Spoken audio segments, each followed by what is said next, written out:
L'89enne di Paese raggirata con la truffa del finto incidente da un falso carabiniere che fugge con oltre 10.000 euro, ma la nuora lo fotografa, lo insegue e lo fa arrestare. Il malvivente 23enne con una sfilza di precedenti è già libero, per lui obbligo di firma. Paura nel pomeriggio tra Asola e Fonte, dove un 17enne del posto in moto si scontra con un trattore e il giovanissimo trasportato in ospedale con ferite gravi. Tragico schianto nel Bellunese, il 40enne di Marcon Daniele Sanapo, in servizio alla caserma dei Lagunari a Mestre, muore in sella alla sua moto, finita contro un furgone. Ingegnere e viticoltore, questo era Nicola Vicino, il 47enne è morto nel tragico incidente in A4 Cessalto. Il dolore del paese nel dicembre dello scorso anno era stato protagonista di una puntata di agricoltura. Notte all'addiaccio per due escursioniste trevigiani di 25 e 22 anni che ieri hanno perso l'orientamento sotto la cima di Colpizzon, sui Monti del Sole. Razionalizzazione delle risorse, carenza di personale, le priorità del nuovo direttore amministrativo dell'ULSS 2, il padovano Giovanni Ferro.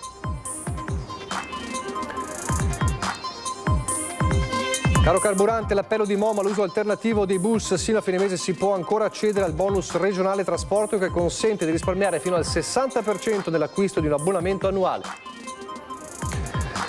Nella giornata mondiale del cane, il nostro viaggio al rifugio EMPA di Ponzano, l'appello dell'associazione: in tanti aspettano di essere adottati. Si era allontanato da casa una settimana fa, scatenando una ricerca anche sui social. Il pappagallo Dex è tornato a casa. A ritrovarlo sono stati 25 ragazzi del campo estivo della Canottieri Sila, era tra gli alberi lungo il corso d'acqua. Telespettatori di Antena 3, buonasera, ben ritrovati il telegiornale di Treviso. La cronaca dunque in primo piano. Un 89enne di Paese raggirata con la truffa del finto incidente da un falso carabiniere che fugge con oltre 10.000 euro, ma la nuora lo fotografa, lo insegue e lo fa arrestare. Il malvivente, un 23enne con una sfilza di precedenti, però è già libero, per lui obbligo di firma. Mia mamma ha ricevuto una telefonata da un signore che diceva di essere un carabiniere e ha detto che io ero stata coinvolta in un incidente dove avevo investito una bambina. Era stata ricoverata in ospedale, era molto grave. La madre di Nadia, 89 anni, ancora scossa per quanto accaduto, preferisce non parlare. A contattarla al telefono è un uomo che si presenta come carabiniere. La figlia, racconta, avrebbe provocato un incidente investendo una bambina. Per evitare il carcere servirebbero subito un avvocato e del denaro. E mia mamma si è fatta prendere dall'agitazione, dall'emozione e quindi ha detto sì, bene. Pago quello che è da pagare. L'anziana, terrorizzata, prepara quello che le viene chiesto: una busta con 1.200 euro e un'altra con l'oro di famiglia del valore di 10.000 euro. Poco dopo, alla porta di casa, si presenta un ragazzo che dice di essere un carabiniere. La nuora, che abita proprio accanto, arriva casualmente in quel momento. L'individuo è in pantaloncini corti e ciabatte e si muove in modo sospetto. L'ho visto uscire dal cancello, ho pensato a una persona che si fosse introdotta in casa per sottrarre qualcosa, per rubare. Giovanna capisce che qualcosa non torna, affronta il sedicente carabiniere e gli chiede spiegazioni. Lui non risponde, scappa. Parlando con la suocera intuisce il raggiro. Giovanna non si arrende, inizia a cercarlo, lo riesce a trovare poco lontano, lo fotografa e avverte immediatamente i carabinieri, quelli veri. Ho capito subito perché mi ha detto: Nadia è in tribunale, ha fatto un incidente, mi hanno chiesto tutti i soldi, l'oro. Poi ha pensato bene di fargli una fotografia, ecco, questo non è da tutti. Ho pensato di raccogliere più informazioni possibile e lasciar fare a chi lo sa fare, ai carabinieri, insomma. Grazie alle indicazioni fornite e ai dati raccolti, i militari riescono a individuare e fermare l'uomo in un bar di Paese. È un 23enne con numerosi precedenti per truffa. E si sono attivati immediatamente, sono stati molto bravi. Una truffa costruita sulla paura di una madre e sulla fiducia riposta in una divisa. Questa volta però a interrompere il raggiro sono state la prontezza della nuora e l'intervento dei carabinieri. È molto fastidioso che succedano queste cose ai danni di una persona fragile e mi chiedo con che cuore possano fare queste cose. Soldi, ori, tutto recuperato? Tutto recuperato, sì. La signora adesso come sta? Sta bene, è un po' scossa, però comunque si è resa conto di cosa è successo e sta ancora rielaborando, diciamo. Però è contenta che si sia risolta al meglio. Ma la doccia fredda arriva dopo e chissà cosa ne penserà l'anziana. Il 23enne, con numerosi precedenti alle spalle, dopo l'arresto è già libero, con il solo obbligo di firma. Tante, troppe le truffe tentate o messe a segno con questa modalità. Spesso al telefono le segnalazioni si susseguono ogni giorno. Venga immediatamente al comando dei carabinieri di Treviso. Così dall'altra parte della cornetta del telefono di casa un sedicente militare si è rivolto a un anziano di San Biagio di Callalta fornendo un cognome fittizio. Primo pomeriggio, uno degli ultimi tentativi di truffa almeno in ordine di tempo, con dati alla mano, targa dell'auto, via, numero civico e lo spauracchio che la sua macchina fosse finita nelle mani sbagliate. Il pensionato non c'è cascato, il figlio ha postato l'episodio sui social e giù nei commenti una sfilza di episodi analoghi, dettaglio più, dettaglio meno. Truffe agli anziani che non conoscono sosta e anzi si moltiplicano. Fondamentale tenere alta la guardia, come insegna il caso di Paese, con la nuora della vittima che, accortasi del raggiro, ha fornito proprio ai carabinieri elementi utili per risalire a malvivente e refurtiva. È una cosa fondamentale perché una delle circostanze di cui si approfittano questi soggetti è proprio l'isolamento degli anziani, e quando invece gli anziani sono circondati da una rete di persone che li assiste anche in questo caso e che è in grado di comprendere quello che magari a loro sfugge, è fondamentale, perché poi il cerchio si chiude e ci consente di risolvere efficacemente la vicenda. Ogni episodio deve servire anche da monito. Gli anziani che sventano raggiri, come nel caso di San Biagio, sono sempre di più, ma i truffatori escogitano di continuo trucchi ed espedienti facendo leva su paure e fragilità. Da qui il nuovo appello dei carabinieri. L'ennesimo richiamo che facciamo a questo tipo di comportamento, però ricordatevi che i carabinieri non vengono a casa a riscuotere i soldi, non vengono sicuramente a riscuotere oggetti preziosi. Non esiste nel nostro sistema la cauzione, quindi nessuno può chiedere una cauzione per evitare conseguenze penali, ma soprattutto quando ricevete questo tipo di chiamate, non importa che si siano carabinieri, polizia locale, l'importante è che vi rivolgiate a qualcuno che vi possa dare una mano, e se sono veri carabinieri non c'è nessun problema. Un controllo in più non fa mai male, non ci offendiamo per questo tipo di controllo, e anzi è una delle cose che diciamo spesso che deve essere fatta, una buona prassi per poter evitare di rimanere vittime di questo reato.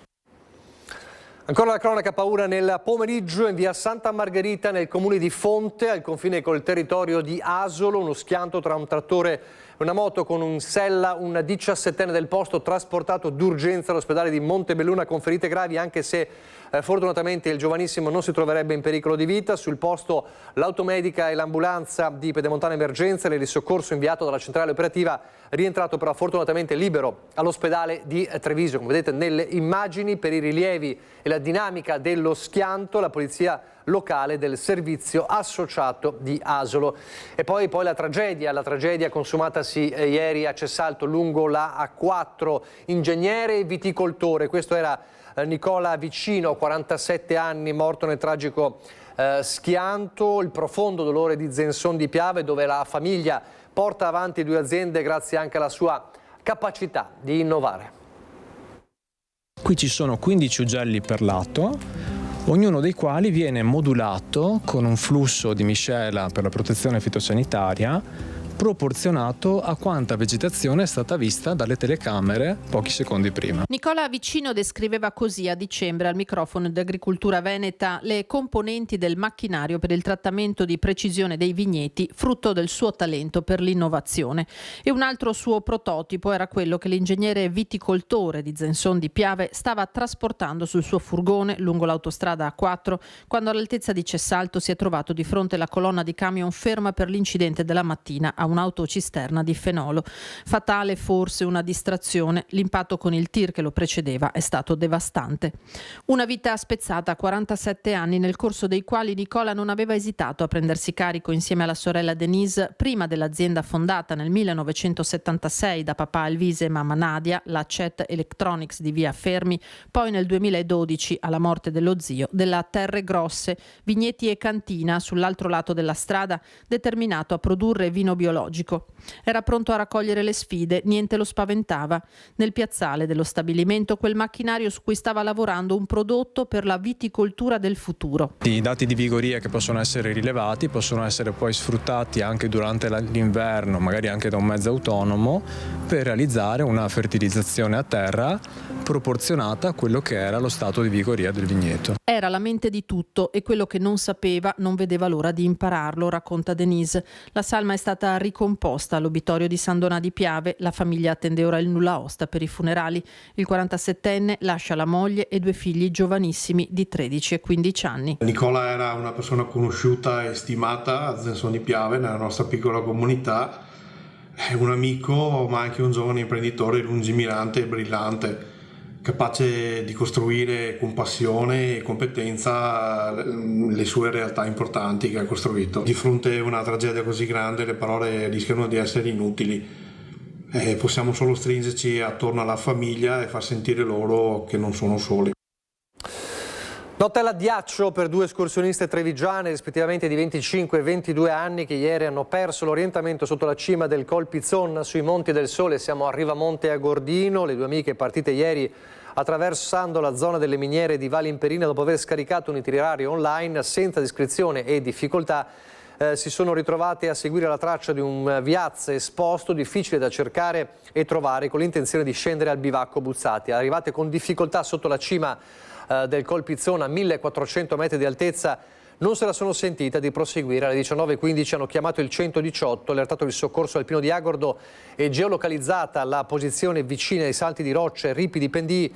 È stato detto loro di non muoversi. Le 2 ragazze hanno quindi fatto sapere alla centrale che erano ben attrezzate anche con la tenda e che avrebbero bivaccato sul posto in attesa dell'arrivo dei soccorritori. Questa mattina verso le 6:30 è quindi partita una squadra che ha risalito il sentiero e in 3 ore le ha raggiunte, e alle 13:30 di oggi, riportate a valle, le 2 escursioniste trevigiane si sono allontanate autonomamente. Quindi una notte certamente di apprensione, ma che è finita bene come disavventura per queste 2 escursioniste trevigiane. Ancora in prognosi riservata, ma non più in pericolo di vita, la bimba di 5 anni precipitata dal terrazzo di casa ieri a Montebelluna, con i genitori che, ricordiamo, sono denunciati dai carabinieri per lesioni colpose.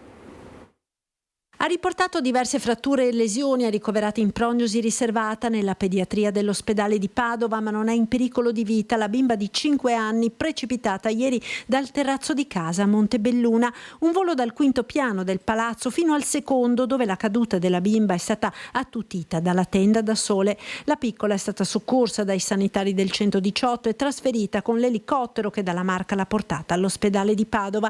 Secondo una prima ricostruzione dei carabinieri, la bambina, mentre giocava in terrazza, sarebbe salita su uno zoccolo in muratura alla base del poggiolo e si sarebbe sporta, perdendo l'equilibrio e precipitando nel vuoto. I genitori erano in casa e non si sono accorti di quanto stava accadendo, rendendosi conto del dramma quando hanno udito il tonfo e le grida. Mamma e papà sono stati denunciati per lesioni colpose. Arresto convalidato e misura del divieto di avvicinamento per il 55enne di Villorba che, lo ricorderete, era stato scoperto e bloccato dai carabinieri dopo aver installato un dispositivo GPS nell'auto della sua ex per monitorarne i movimenti. L'uomo era stato sorpreso all'esterno di un locale dove si trovava la donna, seguita proprio con il GPS. Questa mattina il GIP ha convalidato l'arresto e ha disposto la misura del divieto di avvicinamento con il braccialetto elettronico.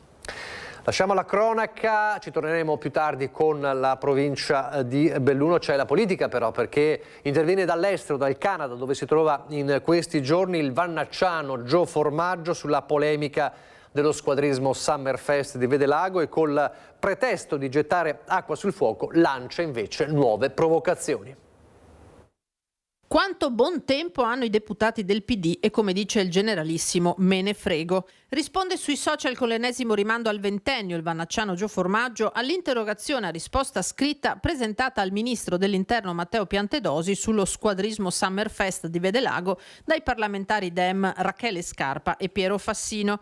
Nome, motti, slogan per il Partito Democratico come pure per l'ANPI ci sono gli estremi per una denuncia penale, ma dall'altra parte si torna a ribadire solo una birra tra amici.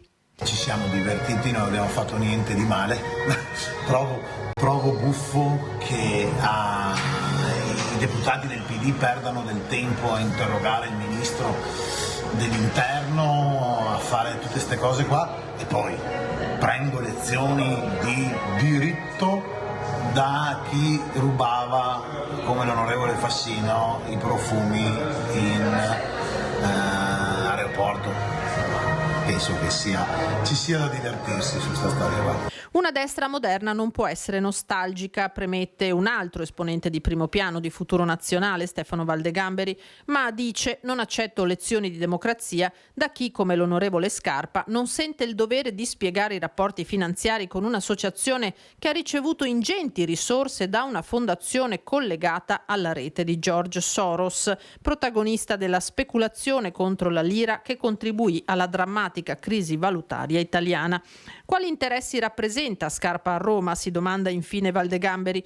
Dalla sinistra, tuttavia, non arretrano di un passo e attendono punto per punto le risposte del Viminale sul raduno di Vedelago, rispetto al quale nelle prossime ore potrebbe arrivare anche l'esposto formale dell'associazione Partigiani.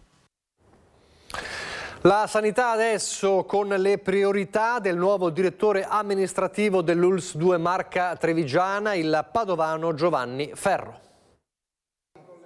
Padovano di Est, 51 anni, manager dell'amministrazione pubblica per oltre 20 anni, è il dottor Giovanni Ferro, l'uomo scelto dall'ULSS 2 Marca Trevigiana come direttore amministrativo. Prenderà servizio il 1° settembre, affiancando la direttrice sanitaria Caterina De Marco e la direttrice sociosanitaria Simona Sforzin. Un passato nella sanità emiliana e nell'ARPA veneta, tanta esperienza da mettere in campo con priorità da dare al personale, la cui carenza è cronica in tutta Italia. Cercheremo, come credo sia corretto, di fare prima un'analisi del reale fabbisogno delle varie strutture e poi, con gli spazi evidentemente piuttosto limitati, per carità, che abbiamo, cercheremo appunto di soddisfare i relativi fabbisogni con il corretto ordine di priorità. C'è proprio una diversità di approccio verso i vari percorsi universitari, che sono il primo livello ovviamente di ingresso per poi acquisire il titolo e partecipare alle nostre procedure concorsuali pubbliche per l'impiego. Molti ragazzi e ragazze oggi non sono motivati dall'iniziare a percorrere questi percorsi di studi. Un uomo che porterà dialogo, innovazione e metodi collaudati in aree da almeno 1 milione di abitanti. Del resto le sfide non gli fanno paura. Tra le sue passioni extralavorative c'è infatti la corsa delle ultramaratone, gare anche di 200 chilometri. Conto proprio in una logica di sfida anche di mettere a fuoco e a frutto quegli elementi che ho maturato negli anni rispetto anche a queste passioni extra lavorative, quindi di trasmettere l'entusiasmo e, come diceva il direttore in apertura, quel senso anche di resilienza che serve, perché i tempi sono comunque molto impegnativi, se non difficili, sotto molteplici punti di vista, anche in aziende molto strutturate e qualificate come quella appunto della Marca Trevigiana. Per individuare le competenze, il direttore Bizzardi si è basato su 3 linee guida. Il fatto di aver già lavorato in una realtà da 1 milione di abitanti che avesse sia le funzioni territoriali che quelle ospedaliere, perché la nostra è caratterizzata da entrambe, il fatto di conoscere l'ambiente universitario e tutti i meccanismi di regolamentazione tra l'azienda ASL e l'università, e per terzo una caratteristica spinta sulla conoscenza della gestione del personale, perché riteniamo che sia l'elemento strategico perché caratterizzerà il prossimo futuro sia come ricerca di personale, attrazione di personale. Il caro carburanti che pesa tantissimo sulle tasche di tutti. Con l'attuale costo di diesel e benzina può essere conveniente lasciare l'auto in garage e utilizzare l'autobus, lo dice MOM, che lancia l'appello perché sino a fine mese si può ancora accedere al bonus regionale trasporto che consente di risparmiare fino al 60% nell'acquisto di un abbonamento annuale. Prezzo dei carburanti alle stelle d'un autunno che si preannuncia rovente sul fronte dei rincari. Mettere in moto l'auto sta diventando un lusso e l'utilizzo del trasporto pubblico locale potrebbe essere un'alternativa conveniente per il portafogli e l'ambiente. Proprio per incentivare l'uso del bus negli spostamenti quotidiani, la Regione Veneto ha istituito un bonus che consente di usufruire di uno sconto fino a 200 euro per acquistare l'abbonamento con un risparmio fino al 60%. Il termine per aderire scade il 31 agosto, ma c'è ancora parecchia disponibilità. Unici requisiti per accedere al bonus sono essere residenti in Veneto ed essere in possesso di un'auto o di una moto. Ne hanno diritto anche i patentati residenti in nuclei familiari con un veicolo intestato ad un componente della famiglia. Una volta scaricato questo bonus, che si va sul link della Regione Veneto, è possibile usufruire di questo bono andando direttamente, che ricordo è fino a 200 euro, andando direttamente alla biglietteria della nostra azienda oppure anche facendo l'abbonamento da remoto. Ricordo che l'abbonamento deve essere un abbonamento annuale. L'abbonamento deve essere acquistato entro il 10 settembre. Lo sconto si applica agli abbonamenti urbani ed extraurbani con destinazione o origine un capoluogo di provincia. Questa iniziativa da parte della Regione Veneto interessa i comuni capoluoghi e quindi quelli che fanno l'abbonamento nell'arco dell'area trevigiana, ma anche coloro che usufruiscono di tratte extraurbane con destinazione Treviso. Ricordo che siccome MOM va anche in altri comuni capoluogo di provincia come Padova e Vicenza, è possibile usufruire di questo bonus anche per linee extraurbane che arrivano in quei capoluoghi di provincia, cioè Padova e Vicenza. L'area urbana di Treviso comprende 10 comuni, Treviso appunto, e poi Casier, Silea, Quinto, Povegliano, Ponzano, Villorba, Paese, Carbonera e Preganziol. Con il bonus un abbonamento annuale lavoratore urbano passa da 370 a 170 euro, quello di uno studente universitario da 296 a 96 euro. Ad oggi sono 300 i cittadini che hanno aderito, il doppio dell'anno scorso. La nostra speranza è che nell'ultima settimana sia possibile aumentare questo numero, perché credo sia un'opportunità importante per chi usa la mobilità e ha la necessità di trasferirsi per lavoro o per studio. Pochi istanti di pubblicità, poi di nuovo in diretta.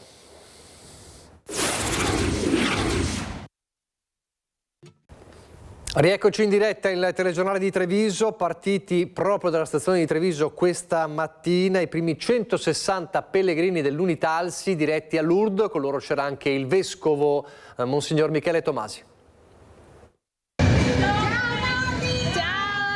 Sono partiti in 160 all'alba a bordo del treno dell'Unitalsi, al via il pellegrinaggio a Lourdes organizzato dalla diocesi di Treviso. Altri 105 pellegrini raggiungeranno il santuario mariano in aereo. Assieme agli ammalati e ai volontari anche il vescovo di Treviso, Monsignor Michele Tomasi, che ha celebrato la messa in un vagone appositamente allestito. È un momento importante, è un pellegrinaggio di speranza.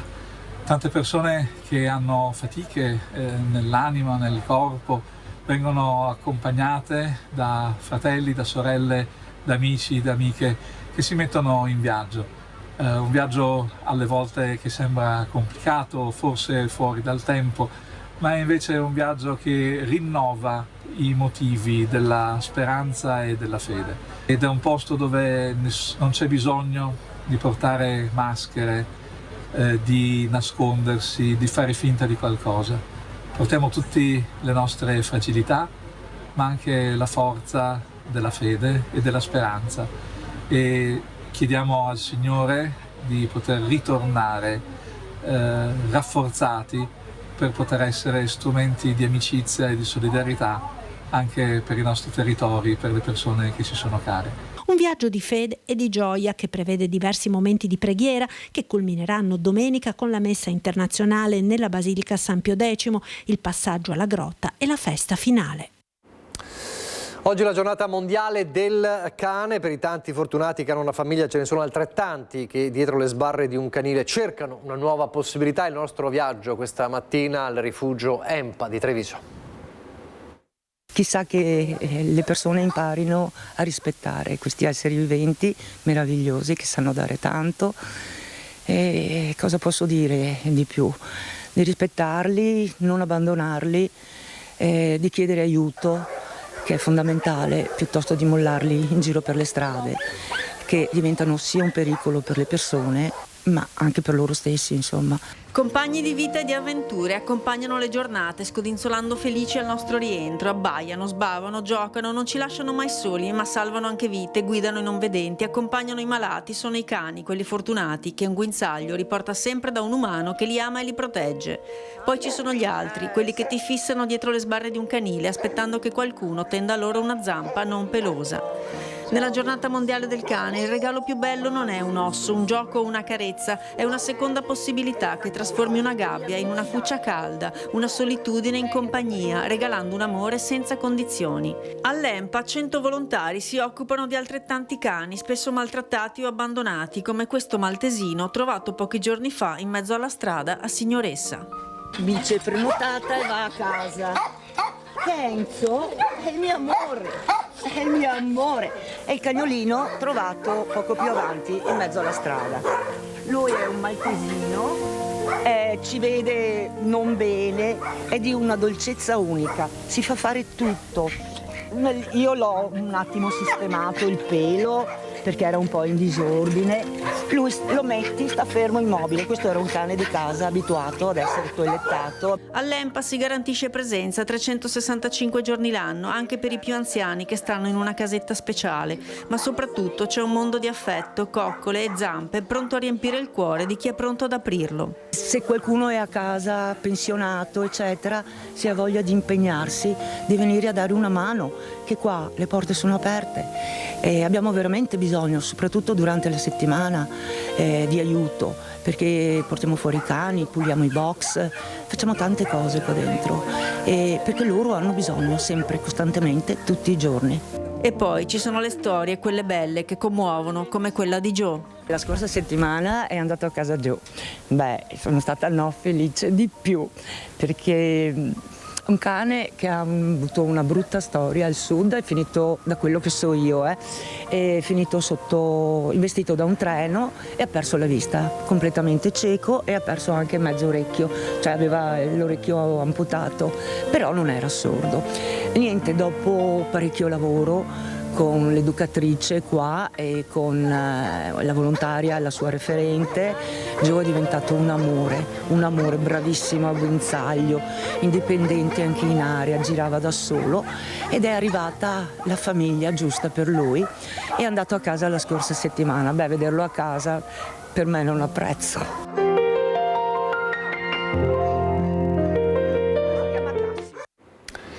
E a proposito di animali, il pappagallo Dex è tornato a casa e a ritrovarlo sono stati 25 ragazzi del campo estivo della Canottieri Sile. Il pappagallo colorato, che si era allontanato da casa una settimana fa scatenando una vera e propria ridda di appelli sui social, è stato notato tra gli alberi lungo il corso d'acqua. Quando i ragazzi lo hanno segnalato è scattata la ricerca dei proprietari, che ha coinvolto Vigili del Fuoco, Polizia Locale e Comando Forestale. Uno sforzo che ha permesso di ritrovare e di riportare Dex alla sua famiglia, concludendo la vicenda nel migliore dei modi, con i ragazzi che hanno potuto assistere anche al ritorno del pappagallo tra le braccia della sua proprietaria. L'abbiamo visto proprio in queste immagini.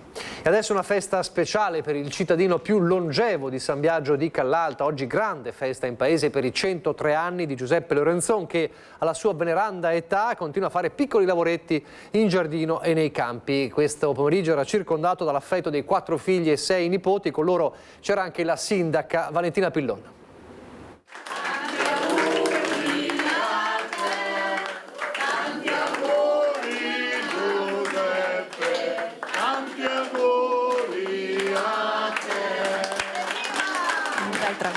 Sì, il traguardo è grande, un grande traguardo. Pensavo che dopo la morte di mia mamma magari facessi un crollo o qualcosa, invece no, tosto, energico. e dai, l'importante è che stai così, 103 e 103. Secondo lei qual è il segreto del papà per arrivare così a quest'età? Lavoro. Lui se non lavora sta male, appena io vado via la mattina lui fuori, lavorare.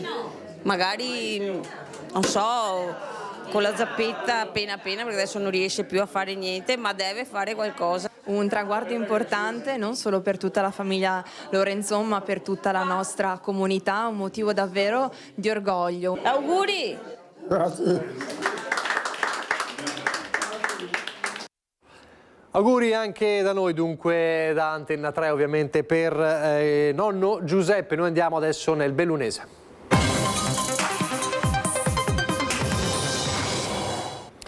E ripartiamo con la cronaca l'avete visto anche nel telegiornale del Veneto e di Venezia, con la tragica morte nella tarda mattinata di oggi a Dussano, lungo la provinciale che da Meano porta verso Oregni di Sospirolo. Siamo a Santa Giustina, lo schianto mortale che ha visto perdere la vita un militare di 40 anni in forza al reparto dei lagunari di Venezia, un quarantenne di Marcon.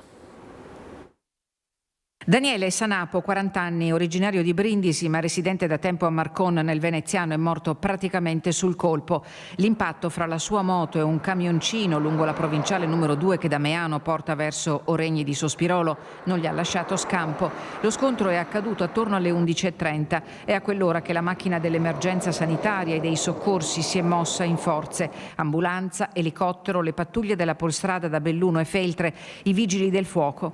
Ma per il quarantenne lagunare in forza al reparto di fanteria d'assalto anfibio dell'esercito italiano di Mestre non c'è stato nulla da fare. Sotto shock ma illeso il conducente del camioncino. Per ricostruire la dinamica dello schianto è al lavoro l'ufficio infortunistica della Polstrada del comando di Belluno. La provinciale è rimasta chiusa al traffico fino alle 14:30 per la messa in sicurezza del luogo.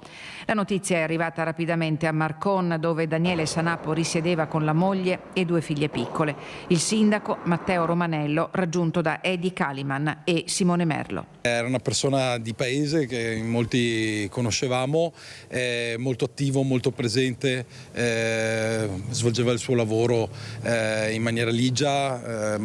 Ho avuto modo di sentire alcuni dei colleghi nelle ore passate, lo ricordano con grande affetto. Il primo cittadino di Marcon ha espresso la vicinanza alla famiglia, dell'amministrazione e di tutta la comunità. Sgomento e dolore indicibili fra gli amici che conoscevano Daniele Sanapo, che aveva una passione sfrenata per la musica e suonava ogni giovedì in un locale di Marcon. Daniele, lei lo conosceva da quando ha iniziato a suonare qui? Da 3 anni circa, e sapeva far divertire la gente. Un grande dolore? Sì. Per i funerali è scattata la mobilitazione del comando dei lagunari, che ha avviato subito i contatti con il sindaco Matteo Romanello. Ai militari il compito di accompagnare Daniele nel suo ultimo viaggio terreno. L'economia: ci sarebbero il tentativo andato a vuoto dello scorso aprile di rilevare il 25% della Delfin dai fratelli Luca e Paola e l'assoluto diniego di Francesco Milleri a consentire una deroga alla normativa contrattuale sulle garanzie di finanziamento, dietro la decisione di Leonardo Maria Del Vecchio di lasciare i ruoli operativi in Ray-Ban ed Essilor Luxottica. Quindi più che di scelta si dovrebbe parlare di resa. Leonardo Maria Del Vecchio sarebbe stato invitato a uscire e a riprova ci sarebbe lo stringato comunicato rilasciato da Essilux, che ringrazia Leonardo Maria Del Vecchio augurandogli i migliori successi. Come che sia nel bellunese, lo sappiamo, l'abbiamo raccontato anche ieri, non c'è sicuramente tranquillità alla notizia dell'addio. Il presidente della provincia Marco Stanovo Polacco ha manifestato in queste ore l'intenzione di cercare un contatto con i vertici aziendali per capire meglio cosa accadrà. Il timore dei sindacati e dei lavoratori lo abbiamo ben raccontato ieri proprio alla uscita ai cancelli dell'azienda di Agorto. La sanità: sono stabili, comunque significativi i dati relativi alla donazione di organi e tessuti, il punto sull'attività del coordinamento ospedaliero trapianti. Non c'è donazione senza comunità, non c'è donazione senza assenso. Lo afferma senza tema di smentita il direttore generale dell'ULSS 1 Dolomiti durante la presentazione del lavoro che ruota attorno al COT, il coordinamento ospedaliero trapianti dell'azienda sanitaria bellunese guidato dal dottor Lorenzo Bernardi. I dati premiano la generosità del territorio dell'ULSS 1 Dolomiti. Di questi buoni risultati non si può che ringraziare la popolazione bellunese, ringraziare coloro che sono stati donatori, che hanno donato e quindi hanno espresso un sì in vita alla donazione, e ringraziare le loro famiglie, al di là dei numeri che sono numeri diciamo percentualmente buoni. Il COT è operativo 24 ore su 24 e lavora a stretto contatto con il Centro Regionale Trapianti di Padova e quello nazionale di Roma. Si lavora in rete e per matchare gli organi donati con i riceventi il centro di riferimento è il Policlinico di Milano. Non c'è età per non andare incontro all'attuazione di questo dono. Abbiamo donatori in alcuni casi che superano anche gli 80 anni. Il dato che fotografa meglio la disponibilità dei bellunesi è quello delle dichiarazioni raccolte negli uffici anagrafe dei comuni. Sono oltre 54.000 le persone che hanno espresso il proprio consenso alla donazione, un patrimonio di solidarietà che porta Belluno ai vertici regionali e nazionali e che è fondamentale per l'attività di trapianto, il cui cuore pulsante è rappresentato anche dalla elevata professionalità degli infermieri in servizio nei centri degli ospedali bellunesi. Il maggior carico in questa attività ce l'hanno gli infermieri dei nostri coordinamenti ospedalieri trapianti, che hanno una parte importante anche nel mantenere la comunicazione con i familiari dei donatori. C'è una visione di equip molto importante, una visione multiprofessionale dove ciascuno sa utilizzare al meglio le proprie competenze. Questa equip multiprofessionale ha incontrato una comunità che non soltanto è accogliente, ma si scopre essere molto aperta alla donazione. È un rapporto di fiducia reciproco che si vuole sviluppare al meglio, nonostante una percentuale di opposizioni, cioè di cittadini che scelgono per il no alla donazione, magari perché non sufficientemente informati. L'importante è fare una scelta profonda e consapevole, ricordarci che doniamo vita e qualità di vita, vita vera nel senso della donazione di organi, ma anche importante qualità di vita nella donazione di tessuti. Emergenza siccità, sono state sospese le manovre notturne attuate finora in 10 comuni della provincia, capoluogo compreso. Le piogge di questi giorni, assieme alla diminuzione della temperatura, hanno contribuito a un generale miglioramento della disponibilità idrica in rete. Tuttavia la grave situazione di siccità permane, peraltro domani c'è una nuova allerta gialla regionale per ondate di calore e in via Prudenziale informa SIB sarà mantenuto lo stato di attenzione nei 24 comuni in cui si registrano diffuse situazioni di carenza idrica. Abbiamo parlato dei cani perché oggi è la giornata mondiale del cane nella parte trevigiana con il nostro viaggio al rifugio EMPA di Treviso, ma c'è poi anche il cane che non tiene solo compagnia, c'è anche il cane che aiuta la polizia a scovare la droga, la nuova unità cinofila antidroga della polizia locale di Belluno presentata oggi. Si chiama Gray, è un pastore tedesco grigione di 2 anni e da settembre sarà operativo con il suo conduttore, col quale costituirà l'unità cinofila, la prima nella storia della polizia locale di Belluno. L'unità cinofila rientra in una visione d'insieme ampia che mira non soltanto alla repressione ma principalmente alla prevenzione. In questi anni abbiamo lavorato incrementando le dotazioni per la polizia locale con acquisto di mezzi dotati di celle di sicurezza, dal fotosegnalamento all'armamento, strumenti che quindi fanno sì di chiudere un percorso con poi l'unità cinofila. Un salto di qualità per il comando di polizia locale del capoluogo che già in questi anni è stato sottoposto agli upgrade delle dotazioni. Gray sarà operativo nei servizi di investigazione, deterrenza e prevenzione nel campo degli stupefacenti e sarà in grado di individuare 4 tipologie di sostanze: hashish, marijuana, eroina e cocaina. I dati sulla diffusione della droga in provincia destano preoccupazione. Manifestano l'esigenza di contrastare un fenomeno che è autenticamente una piaga sociale anche attraverso uno strumento di cui finalmente la Polizia Locale di Belluno, in sinergia con le altre forze dell'ordine della città e della provincia, si è dotata, appunto, che è il cane Grey. L'obiettivo dichiarato è il raggiungimento della sicurezza urbana integrata. Lavorerà più che altro sulla prevenzione e sulla sicurezza dei nostri spazi della città e dell'intera provincia. È bello anche collaborare, come abbiamo visto oggi, la presenza dell'Arma dei Carabinieri e della Polizia di Stato, perché lavoreremo con questa unità sicuramente in squadra. È tutto per questa edizione, grazie per averci seguito, arrivederci.